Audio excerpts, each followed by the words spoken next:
Shu ko'ylak lozimni yozga necha pulga tikib berasiz? 200 ming.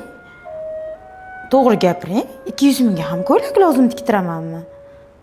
Qo'shningiz Gulnor opa 50 ming so'mdan tikadilar-ku. Endi men sizning nomingiz chiqqaniga, ko'p joylarda malaka oshirib kelib, o'z ustingizda ishlab chiroyli tikayotganingizga men sizga chokimni olib chiqibman. 50 ming so'm-ku o'rta ko'ylak ishtonni tikish.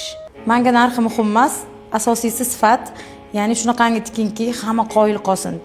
Kiyganimda, davrlarga borganimda hamma so'rasin, qayerdan oldingiz yoki kimda tiktirdingiz deb so'rasin. Bir marta kiyaman, lekin cho'tkiylab kiyaman. Albatta, aytgan narxingizni qo'shimchasi bilan beraman. Menga zo'rlab tikib bering, iltimos. Menga zo'r bo'lsin, arzon bo'lsin, chunki men bitta ko'ylak lozimni unaqa narxga hech qachon tiktira olmayman. Men keyin bu ko'ylak lozimni necha yil kiyishim bor. Juda ham chiroyli chiqsin va arzon bo'lsin. Menga birinchi o'rinda narx. Ikkita joyga kiyadigan qilib, ham to'yga, ham ko'chaga kiyadigan qilib, cho'tkilab, zo'rlab tikib berishingiz kerak ham. Materialni ham eng zo'rini ishlating. Idealni chiqsin, hech kim kiymaydigan bo'lsin. Hech kim kiymagan fasonda qilib chiqazib bering. Aytgan narxingizni beraman.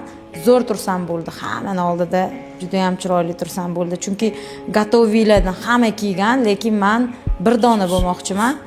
Zo'r chiqsin. Juda ham chiroyli chiqish kerak. Aytgan narxingizni ortig'i bilan beraman.